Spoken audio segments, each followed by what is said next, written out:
All right, business builders, what's up? This is our fourth video in our series. If you're seeing this on YouTube, go ahead and hit a like button, subscribe. If you're seeing this in our Facebook group, make sure that you engage with us, give us a like, give us a comment, so that way we know what fresh, new, informational content we can give you next. All right. So this week's video, and really the whole series has been about retention. How do we retain the talent that we hire? This week's video, I want to focus on this is a little bit of training and how do we get people up to speed. So one of the things that I really feel passionate about and firmly when it comes to training is you should have a skills competency checklist when you hire someone. So every new hire has this is just like a checklist document that somebody in management has record of, and they're grading that person over their first 2 weeks. Your new hire, if this is a entry-level job, they should master the basics of the job within 2 weeks. If somebody hasn't got down pat how to do something after 2 weeks, and put a caveat there, they may make a mistake. Everybody can make a mistake. But if they're not really understanding, the skill and how to do something, the how-to part of moving, after a couple weeks, then there needs to be a conversation. And again, this is around basics, okay? We're not saying that they need to be a master mover after 2 weeks. We're saying basics, how to pad wrap basic items, how to greet the customer when they first get to the house, the move process, okay? What should be done with the truck at the end of the day when it comes to the pads and the equipment, where everything should go, bands, ratchets, all this stuff. Okay, basics, all right? So a skills competency checklist, you can name this whatever you want. That's just the name we use. We do this at Move Up. We do this system. But point is that it's like a skills assessment, okay? And so you may have a document with 20 skills, okay?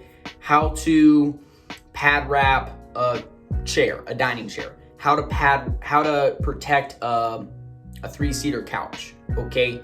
How to properly put down floor runners, how to properly protect, how to do door jams, okay? Whatever those things are that you feel like are important, that are skills of the job, all right? Put it in a checklist, and I would rank these things with the most basic at the top and then the more advanced as you go down. And every couple days, you should be kind of checking off your new hire that they know how to do these things. And what this is going to require a little bit of is your management, your ops manager, like doing job visits, going to the job sites, site visits, whatever you guys call them, and checking in on your staff, seeing how they're doing, right? Because the place to really see if they're getting it is at the customer's house, because that's where it matters. So you could have like a crew lead driver checking them off, but more times than not, if you're implementing this kind of system, it's a manager that's going on site, okay? So you may not be able to do this every day, if maybe that particular mover hasn't been on a local job that's kind of close to the office, right? So you may, it might be a week before you can really get out there and maybe check them off on a bunch of stuff. But point is that you want to have a skills checklist. And the expectation when you hire the person is that, hey, this is the checklist. You give them a copy of the checklist, by the way. You say, you're going to be responsible for learning at least the basics of each and every one of these things within your first 2 weeks. Now, there's a couple instances where this could get a little hairy, like, well, what if you don't have a lot of hours to give them and they only worked a couple days or a few days in the first few weeks? First off, I would say that that's bad planning. You don't want somebody to only work a couple days in their first 2 weeks. But if that is the case, then you can always, put a little extension on that 2-week thing.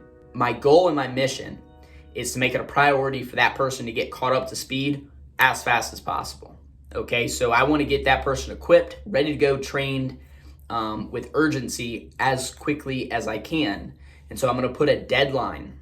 If I never give my new hire a timeline of when they need to learn how to do something, then they'll take forever. It'll be 3 months and they still don't know how to do something, right? So you need to sit down and think about what are all the things that are just basics of the job. They got to know how to do these.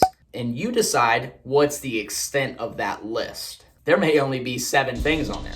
There might be 25 things. There may be 50 things on there. You decide, okay?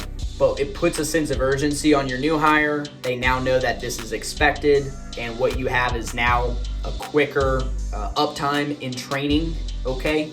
And what you can also do is you can incentivize this. So you can say, hey, if you get your competency, if your skills checklist is done by 2 weeks, we'll give you X, dollar bonus, or we'll give you a raise. Maybe you start them at 18 and you give them a 50-cent raise once they get their checklist done.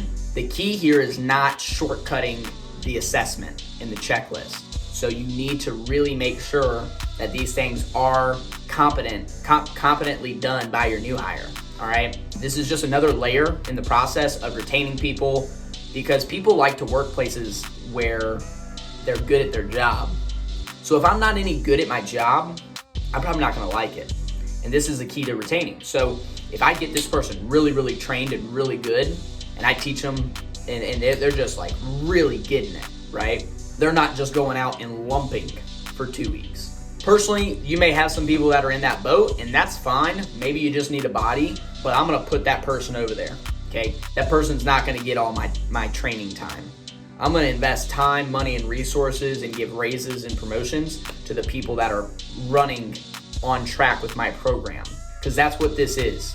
This is more than a team, it's a program. When they walk in the door, there should be an expectation of what's happening, okay? It shouldn't be they get taught how to do it for one day and then you throw them out and you keep scheduling them, okay? You need to have a system.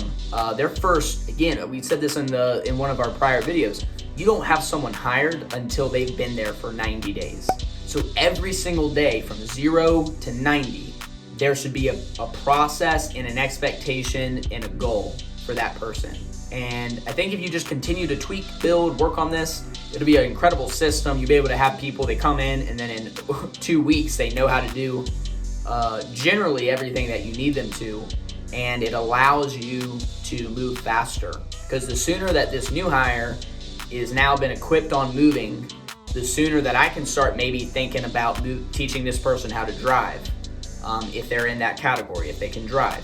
But it's really hard if I have someone and they meet all the requirements to be a driver, but they're like a sucky mover.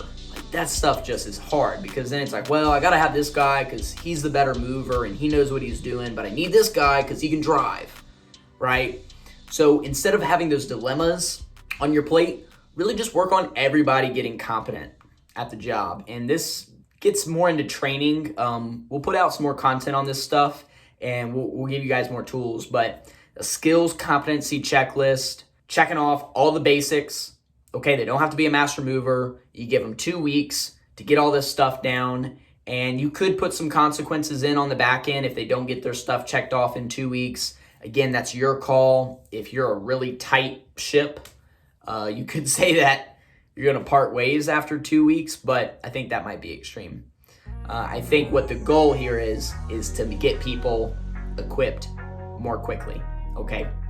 All right. That's it. Go crush it. And we will talk to you on the next video. Peace.